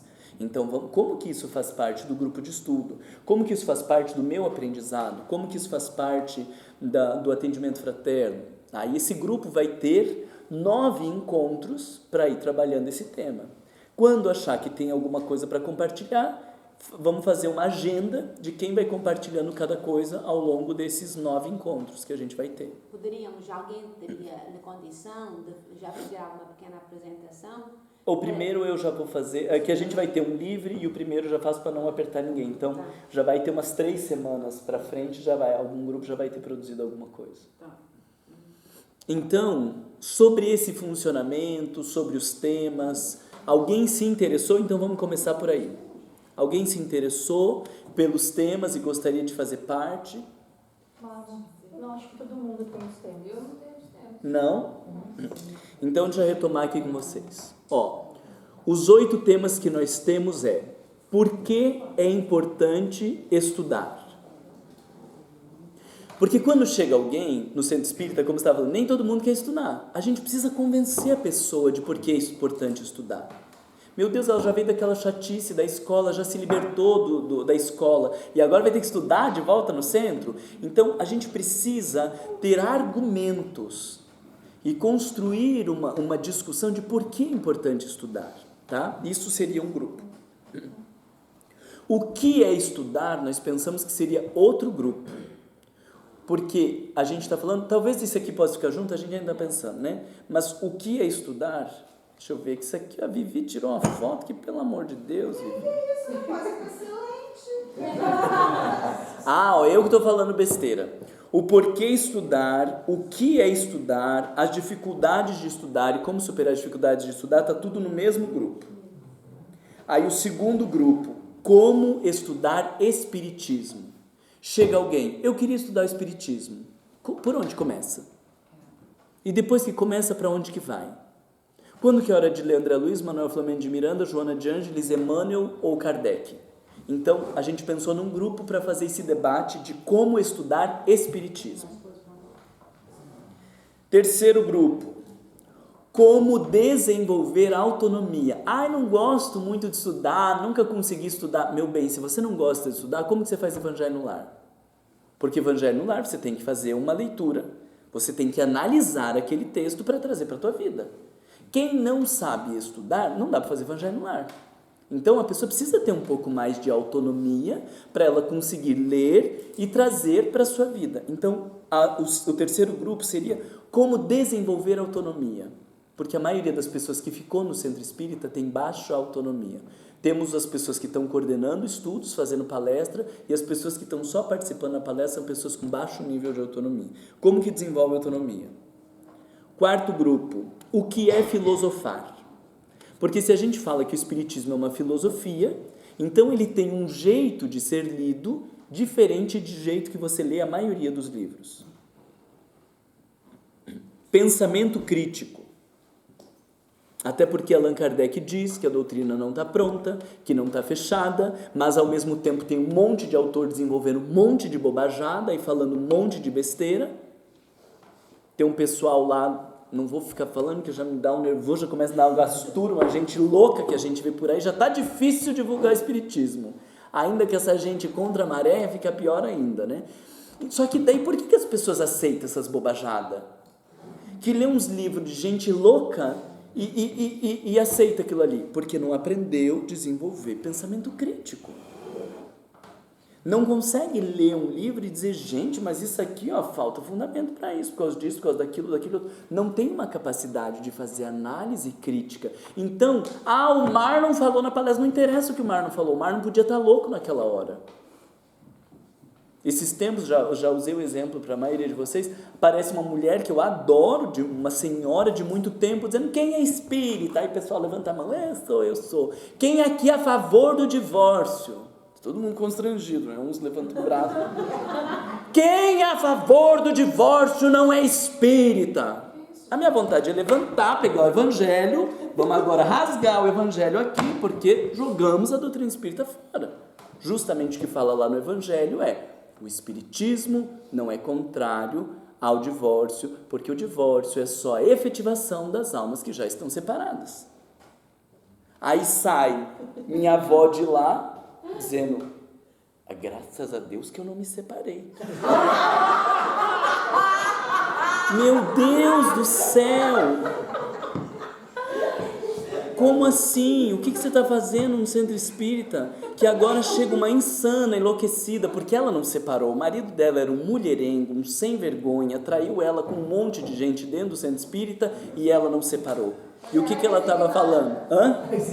O que ela estava falando? Se eu me ferrei, todo mundo aqui tem que se ferrar também. Era isso que ela estava falando. Meu Deus do céu, aí eu fico pensando quanta opressão aquelas pessoas que são espíritas, que estavam ali naquele centro e se separaram.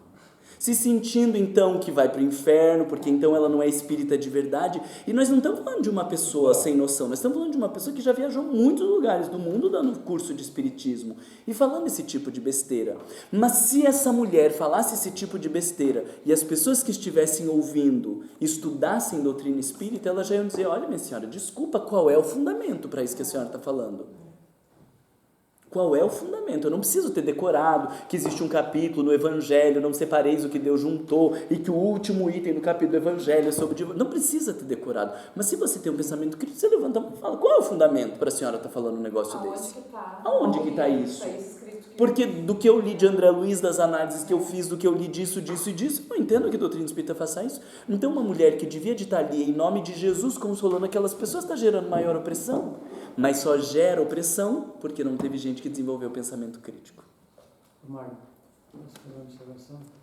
A propósito, eu já vi muita gente se levantar no centro espírita, quando tem esse tipo de loucura aí que você falou, e vai embora. E vai embora pensando o quê? A palestrante é louca? Não. Ela vai dizer, esses espíritas aí, ó... Se sai do atendimento fraterno com essas presepadas, ele vai dizer, a moça que me atendeu no fraterno? Não, ela vai dizer, aquele centro espírita. E aí a gente está gerando uma mancha no movimento espírita. Então, não tem como matar essa mulher, porque também é filha de Deus, também está lá no centro espírita, também precisa estudar espiritismo. Não é? Porque dá vontade de matar essa senhora, mas não pode, continuo gostando dela, vamos lá conversar, minha senhora, vamos pegar o evangelho aqui, ó, que a senhora falou um negócio que eu não entendi, vamos tentar, levei uma invertida, uma grosseria para cá, outra para lá, vamos levando. Mas o que de melhor a gente tem a fazer? Ensinar todas as pessoas que chegam no centro espírita a pensar, a filosofar, a questionar, a fazer análise crítica, a ter fundamentação. E olha que coisa linda, o dia que a gente estudar de verdade espiritismo, a gente nem vai precisar de palestra. Porque qualquer tema que eu queira aprender, eu vou estudar. A palestra talvez seja o lugar de um super especialista. Você vai ouvir André Trigueiro falando sobre ambiente e desenvolvimento espiritual. Pô, o cara estudou sobre meio ambiente a vida inteira. Não tem um livro que você vai ler que vai ser suficiente para você entender a análise dele. Então vamos sentar e ouvir um cara que é especialista em meio ambiente para falar desse negócio. Aí faz sentido a palestra. Agora, palestra para ficar alguém comentando o texto do Evangelho, dando ponto de vista, não faz o menor sentido quando a gente estuda. Então olha que coisa interessante, porque... se a gente for desenvolver nessa lógica, nós temos menos lugares de destaque no centro espírita, menos lugares de destaque, menos risco de contaminar a doutrina espírita, porque temos uma base mais fortalecida. Isso, para mim, tem tudo a ver com doutrina espírita. Porque quando vocês leem Kardec, Kardec em momento algum fala de coordenador de grupo de estudo, em momento algum fala de palestrante, muito menos de dono de centro espírita. Em momento algum.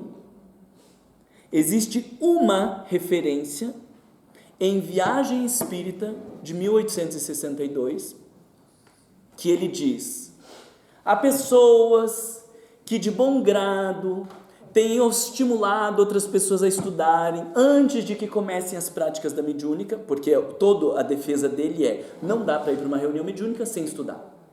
Então, antes de ir para a reunião mediúnica, aqueles que desejam, há pessoas que de muito bom grado têm ajudado essas pessoas a estudar, o que nos alegra demais.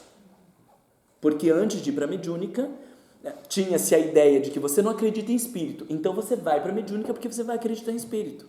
E o que Allan Kardec entendeu? Não. O cara que não entendeu e não estudou a doutrina espírita, ele vai para a mediúnica e ele vai achar que é charlatanismo, e ele vai ter 10 mil formas de analisar e dizer que aquilo ali não é verdade.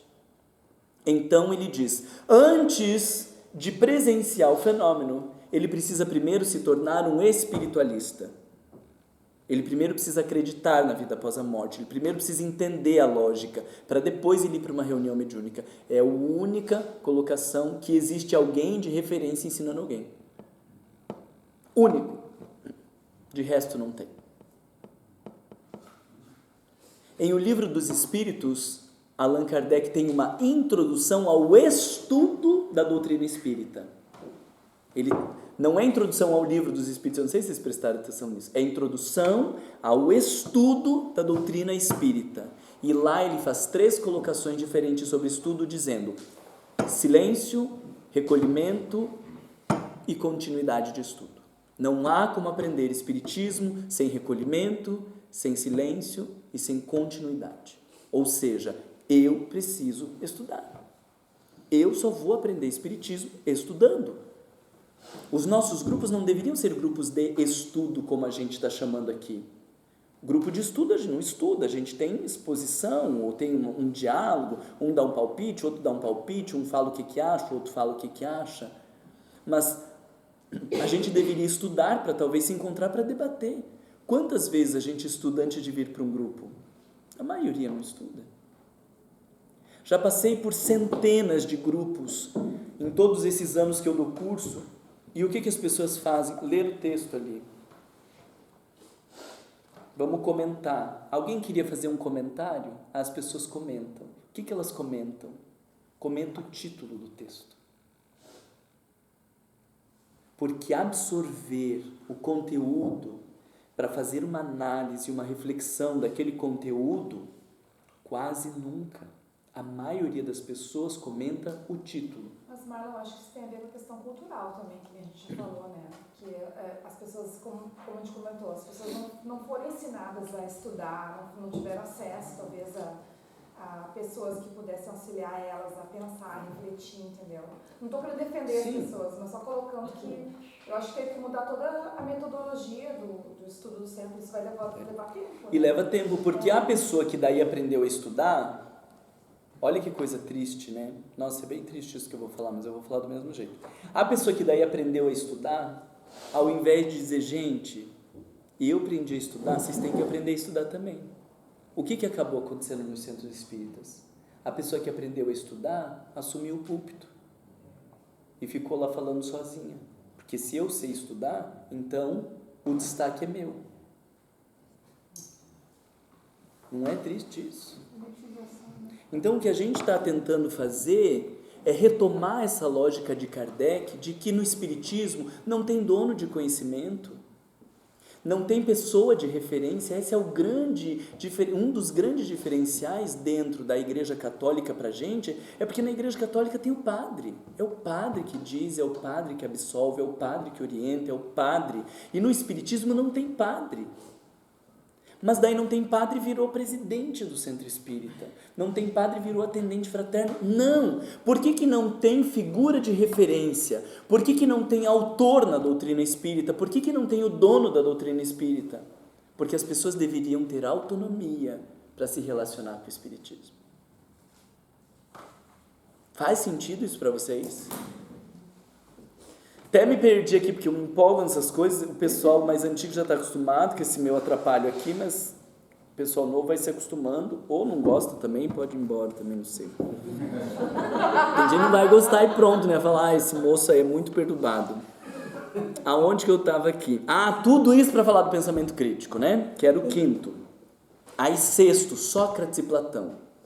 Porque Allan Kardec está dizendo que o Espiritismo é uma filosofia e que Sócrates e Platão, eles têm uma afinidade muito grande com o Espiritismo. E a base do nosso processo de transformação moral está onde? Lá em Sócrates, quando fala do conhece-te a ti mesmo. Então a gente precisa entender um pouco mais de Sócrates e Platão.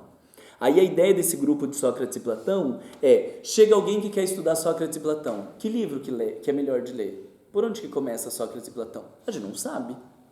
Eu li uns 2 livros, a Maria leu uns punhadinhos de livro de Sócrates e Platão, não sei mais quem que leu ali, quem que tinha falado, mas ficamos nessa mixaria de Sócrates e Platão. Então, pensamos num grupo que ao longo dessas semanas vai ler por onde começa a ler Sócrates e Platão, quais que seriam os bons textos, quando alguém quer estudar sobre Sócrates e Platão, aonde que indica, qual que é o texto que fala lá da alma, que é um melhor texto, ou não sei o que, aonde fala da maiêutica, por onde começa Sócrates e Platão. Seria outro grupo. O 7º seria um aprofundamento de estudo, que é fazer síntese, fichamento, pesquisa e dissertação. Tá faltando a Lolita para eles. Ela não veio essa semana, mas ela vem? Mas ela vem, então tá. E o último, a arte de fazer perguntas. Porque aí também estávamos até falando que a aprendizagem não se dá através da transmissão de conteúdo. Isso todos os autores da educação falam isso. A aprendizagem não se dá através de transmissão de conteúdo. Transmissão de conteúdo gera memorização, não aprendizagem. Porque não existe aprendizagem se não houver um processo ativo. Então, ao invés de querer passar conteúdo, o que a gente precisa é fazer perguntas para despertar o interesse das pessoas e mostrar caminhos de estudo. Então, o último grupo seria sobre a arte de fazer perguntas. Posso falar uma coisa aí? Por isso, hoje em dia, os cursos, e o pessoal que está aí começou a estudar agora sabe, que agora começam a teoria e já começa a prática. As pessoas já vão entrar a fazer estágio. Porque tem que sentir um pouco de tudo isso. Boa noite para todo mundo. Só para falar assim, obrigada por você estar aqui, disponibilizando seu tempo, ajudando a gente aqui. Mas uma dúvida que ficou, para ver se eu entendi bem. A gente vai se dividir em grupos, eles têm os temas que você já expôs, e inicialmente vamos começar a produzir o material e posteriormente a expor. A minha dúvida é, já que esse vai ser diferente essa exposição dos métodos, né? Como que a gente vai ser orientado? Por exemplo, se o meu grupo, vamos supor, vai ser Sócrates e Platão. Aí eu penso comigo, poxa, onde o grupo? Que plataforma eu vou? online? Como que eu vou achar o material, os livros? Porque, de antemão, você falou antes, eu tenho pouco material. Então, assim, a minha questão você vai chegar de grupo em grupo, orientando essa questão da técnica, porque é legal esse momento do grupo, da reunião, da gente debater, mas aí eu já estou aqui pensando já numa ansiedade, que plataforma é essa? Sabe? Tá, mas o teu problema é falta de fé. Eu tenho uma fé do tamanho de um monstro, assim que você vai encontrar a plataforma. Não, a gente tem algumas coisas de pesquisa, mas eu pretendo dar um apoio, mas veja, é apoio porque o mesmo movimento que eu vou fazer é o que o grupo vai fazer. A gente vai ter que colocar na internet por onde começa a estudar Sócrates e Platão, vai aparecer um monte de autores falando isso, a gente vai buscar as referências nas universidades, e aí vai achar material e tem que fazer nessa pesquisa até que a gente consiga chegar nesses caminhos ou bons materiais, né? Então, a única coisa que a gente sabe é que hoje o Google é uma ferramenta extraordinária desde que você saiba quais são as referências, né? Então a gente não vai ficar com nenhum blog do João das Couves, mas hoje em dia a gente tem muitas teses, tem dissertações, tem muitos trabalhos, revistas científicas de filosofia, tem alguns contatos de gente para lá e para cá, então a gente tem uma noção de como fazer, mas vai ter que fazer esse percurso de achar material. Puxa, ó, todo mundo que fala, a gente leu 5 artigos que falam que para começar a entender Sócrates e Platão, o negócio é começar por aqui. Aí, entende? Vocês vão ter esse tempo, vocês vão ter que ir trabalhando. Sem aquele momento de explanação de como tem que ser feito. Isso, e o que vocês vão fazer é, em achando alguns resultados, então no final do quinto encontro, a gente já tem alguma coisa delineada, a gente poderia já apresentar para o grupo, pessoal, a gente estudando Sócrates e Platão viu que o melhor texto é esse, tal. É claro que vai ser uma síntese, aí a gente vai pensar que outros materiais que vai fazer, mas vão explanar alguma coisa. Mas esse caminho, cada grupo vai ter que fazer, que é isso que eu falei.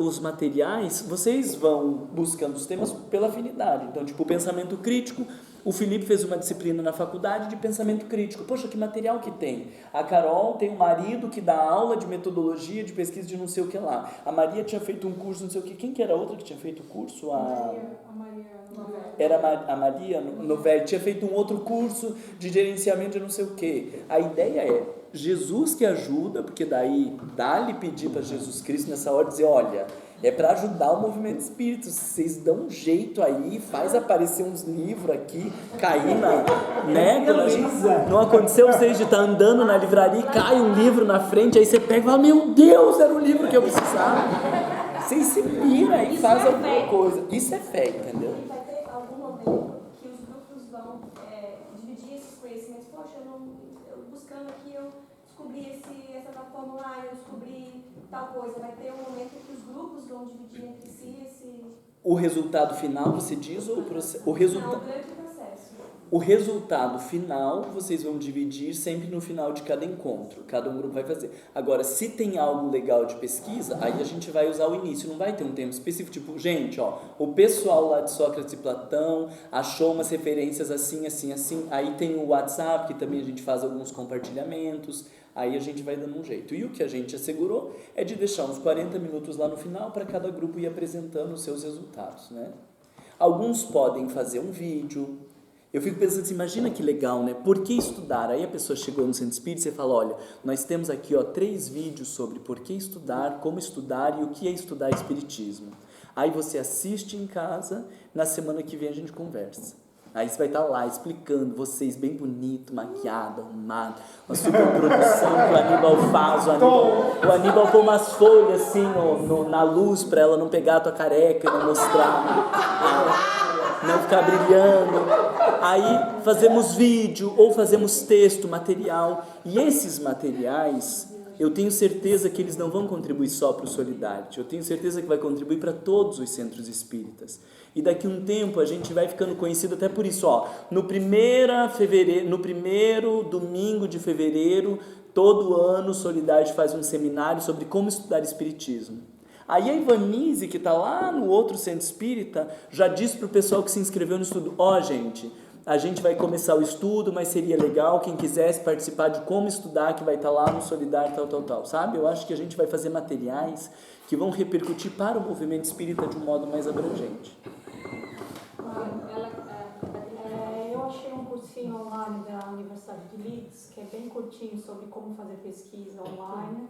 Olha que coisa. E dá também, assim, referências de como fazer pesquisa acadêmica, onde achar artigos. Ótimo. Então eu posso já passar de cara para as pessoas que vão fazer pesquisa. Para quem vai pesquisar os seus temas, legal. Todo mundo vai fazer pesquisa, então todo mundo precisa disso. Já passamos lá pelo coisa. O que mais que vocês pensam? Alguém falou assim, gente, não gostei não. Pode se sentir à vontade. Fala, porque a gente precisa saber quem não gostou. Você não tem que não gostou. Ela está preocupada com as lâmpadas. Eu quero assim, a minha preocupação, tá? Porque eu já até falei para a Maria, eu já falou, então já vou no método socrático. E o que ela te respondeu? Ela não me respondeu, ela deixou se vira. E que te faz pensar que perguntando ao Marlon ele vai dizer algo diferente? Aí você, né? Para com essa palhaçada e vamos trabalhar. É o seguinte, eu e o Erlon trocando nossas figurinhas durante o final de semana. Isso aqui, e aí, você pesquisou? Vou pesquisar. Cara, olha o que coloca lá. Como se tornar autônomo para estudar isso aqui. Vem assim aquele turbilhão, um monte de coisas. Principalmente para concurseiro, para Enem, para aquelas coisas malucas. Aí hoje eu lendo, né, tomando um café, comendo biscoito, igual você faz, eu falei, vai dar um Marlon aqui na baixada, que não tá gente de pouca fé. Conexão com Jesus, não é com Marlon, mulher. Assim, o que eu estou tentando fazer, o que eu tentei pegar do material que nós trocamos, é tentar encaixar dentro do Espiritismo, tá? As perguntas. Mas tem muita coisa que eu tenho dúvida porque eu não sei estudar. Eu não fui. Mas isso que é maravilhoso. Se você não sabe estudar e aquilo não fez sentido, descartamos. Porque se você não sabe estudar e você está buscando como estudar, meu Deus, você vai ser a melhor pessoa para pesquisar. Nossa, isso aqui foi excelente, isso aqui é muito difícil, isso aqui não é, porque a gente está pensando justamente nas pessoas que não sabem estudar. Aí o que acontece, gente? Agora também para vocês não se angustiarem, eu vou dando um apoio aqui, um apoio ali, um apoio lá, né? Se vocês pagarem café, a gente marca café durante a semana, almoço, uma janta, um negócio, brincadeira, não tenho tempo para essas coisas não. Mas pode mandar um WhatsApp, um negócio, a gente vai conversando, eu vou tentando dar um apoio para vocês. Agora veja, é isso que a Andréia está trazendo, vai aparecer uma enxurrada de coisas. Quem que vai dizer qual dessas coisas que vai? Vocês vão ter que ler, vocês vão ter que estudar, vocês vão ter que ir olhando, porque se eu for fazer isso, eu vou ter que fazer a mesma coisa, vou colocar aquilo ali, vai aparecer enxurrado de coisas, e eu vou ter que ir lendo tudo e dizendo, isso aqui é para concurseiro, não faz o menor sentido, não faz o menor sentido, até que a gente vai triando. Por isso nós temos 10 semanas. No domingo passado lá em casa estávamos a estudar 3 pessoas com 3 temas diferentes. E as outras pessoas encontraram coisas que estavam, por exemplo, que servia, né? Sim. E aí, como vocês estão sabendo os temas, no meio desses estudos, como a Patrícia falou, isso serve para todos os grupos. Manda para mim que eu compartilho para os demais, né? E a gente vai ter 10 semanas. Então, ao longo dessas 10 semanas, vocês vêm, se encontram, eu vou dar atenção para um grupo, dou atenção para outro, fora daqui, em algum outro momento, a gente vai conversando, trocando ideias, e a ideia é que até o final dessas 10 semanas a gente tenha algum produto. Eu achei isso também, achei material procurando sobre a questão de síntese, resumo, estudar e tal. Tem de tudo que tipo de coisa. Tem coisa que é relevante para o espiritismo e outras que não são, né? Porque se aplica, por exemplo, para o mercado de trabalho, ou se aplica para concurso, ou se aplica para educação fundamental, educação universitária, com focos diferentes. A questão é que a gente vai ter que ler todo esse material, definir o que é importante para trazer para cá. Né? E a gente sabe que isso é muito difícil, porque senão o pessoal já tinha feito. Não é? Senão isso já seria consenso no movimento espírita. Por que não tem? Porque ninguém pegou com um pouco mais de boa vontade para dizer, gente, mas como que a gente está no centro espírita se a gente não sabe como estudar? O que a gente está aprendendo em profundidade se a gente não sabe como estudar? Né? Estávamos discutindo esse tempo de um pessoal lá meio insano que estava discutindo no Brasil sobre fazer uma versão simplificada do Livro dos Espíritos. Porque o pessoal não consegue entender o Livro dos Espíritos. Aí o nosso questionamento é, será que a gente não devia ensinar então as pessoas a estudar? Ao invés de fazer uma versão simplificada do Livro dos Espíritos, será que a gente não... Porque se a gente faz uma versão simplificada do Livro dos Espíritos, o que elas vão entender? Vai entender Joana de Ângeles? Vai entender Manuel? Vai entender André Luiz? Não vai. Então, ao invés da gente baixar o nível, será que a gente não deveria elevar o nível do movimento espírita e ensinar as pessoas a estudar, o pensamento crítico, a fazer análise? Claro que vai dar muito trabalho. Mas aí nós continuamos naquilo que se passava no início do século passado, né? que é a Bíblia, por exemplo, era em latim. A Bíblia nem sequer era na língua da pessoa, que era para a pessoa, em geral, não ter conhecimento. Não ter conhecimento. E aí o que Lutero fez? E olha que interessante, né? Porque vocês estão aqui vivendo essa cultura. O que Martinho Lutero fez? Traduziu a Bíblia. Falou, para todo mundo ter acesso, para todo mundo ler, para todo mundo saber o que está acontecendo e todo mundo poder questionar. Foi isso que ele fez. Ele queria que as pessoas tivessem acesso ao conhecimento para que elas pudessem tirar as próprias conclusões, para que elas pudessem fazer análise. Eu não sei se vocês conseguem entender a abrangência disso, mas esse pensamento de Martinho Lutero, a gente está falando de quando? 1500. Não sei de certeza se é 1500 ou 1600, mas já faz muito tempo. O cara já estava dizendo, olha, as pessoas precisam ter autonomia.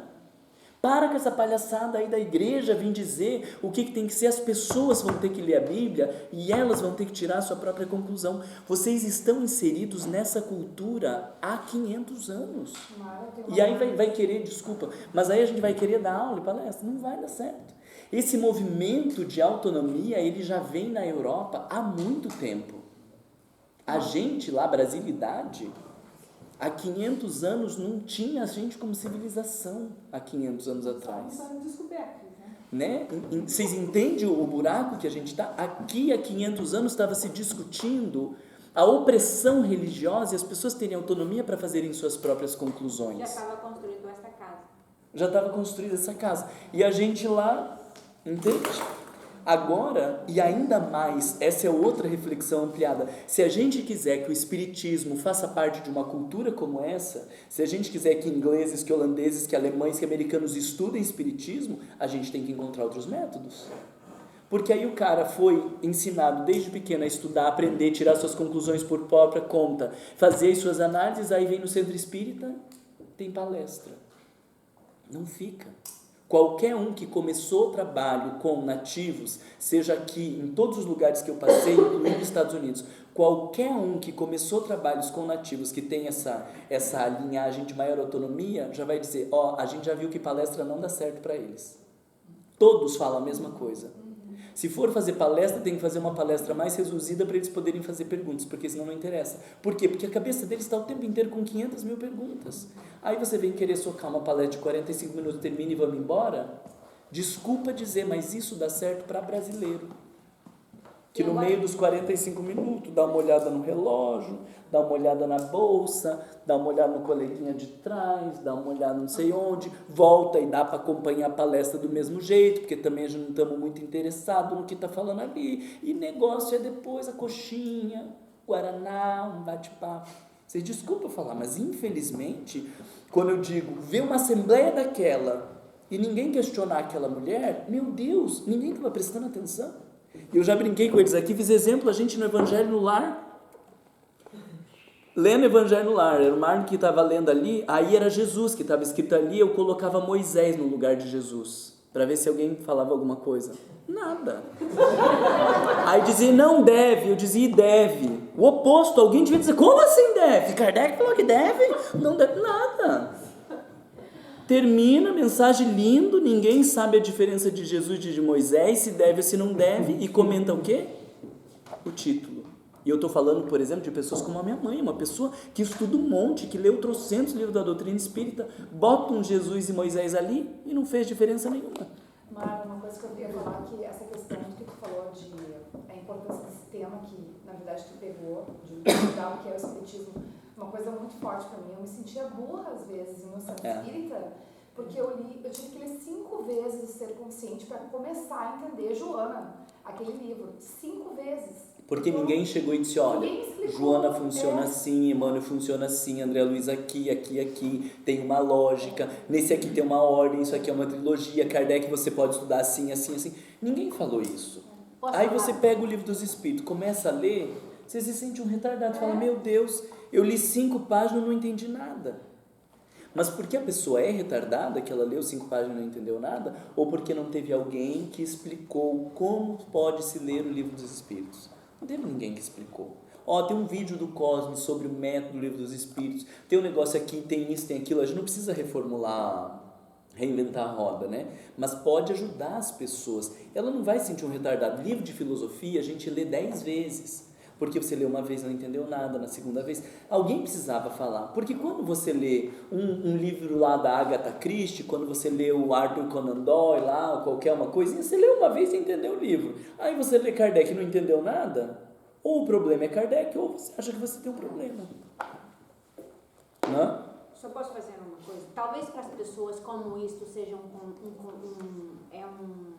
talvez estão ouvindo todo esse conceito pela primeira vez, talvez fique um pouco assustado, né? E talvez assim, nossa, eu já não gosto de estudar, imagina agora eu tenho que participar, e já tenho tempo, já tenho um monte de coisa para fazer, filho para levar na escola, e mais não sei quando, não sei o que, you name it. Eu acho que assim, há uma questão só da gente se organizar, porque ninguém vai trabalhar sozinho, todo mundo vai trabalhar com um time. Então, se você puder reservar uns 15 minutos da sua semana e der uma contribuição, depois vai discutir. Não acho que as pessoas devem ficar atemorizadas. Uma hora da semana, né, Maria? 15 minutos para tomar banho, que você não tira 15 minutos. Você começa com 15 minutos, para tomar banho não dá também. 15 minutos para banho não dá também. Então, assim, eu só estou dizendo isso, que é porque eu sei que as pessoas preferem palestra, né? Hoje muitas pessoas talvez gostariam que eu tivesse aqui falado eu, mas a Vivi aqui para vocês, e não está isso que está acontecendo. Então talvez comece a ser uma certa gastura. Falei, meu Deus, e agora eu me meti numa enrolada. E já veio para cá, então você já está comprometido, não é? Então, eu avisei todo mundo. Deixa eu tirar uma foto rápida do grupo. Esses que você vê, talvez não vá ver semana que vem. como é que é o outro? Qual é o seu nome? Não importa, eu sei desenhar. Então eu só estava dizendo isso, mas obviamente eu quero só deixar bem claro que isso não é obrigatório. Como eu expliquei para as pessoas que vieram na reunião na quinta-feira e aqueles que me ligaram que não estavam aqui, sabem que o nosso curso de mediunidade vai começar a partir do meio de fevereiro. Então, quem não... De abril, desculpa. Então, não se sintam obrigados, mas eu acho que será uma pena se vocês não aproveitarem este momento, né? Porque talvez a gente sabe que só vai acontecer logo. É claro que o aprendiz do Evangelho também começa na mesma altura, né? Uhum. Quem gostou da ideia que queria fazer parte de algum grupo, levanta o braço aí para eu dar uma olhada. Tá. A gente... Levantando o braço aí. Vocês não têm direito de não gostar mais. Porque aí o que nós vamos fazer? Nós precisamos tentar dividir mais ou menos, porque também não adianta 5 querer tudo ir para o como estudar espiritismo e não dividirmos mais ou menos igual.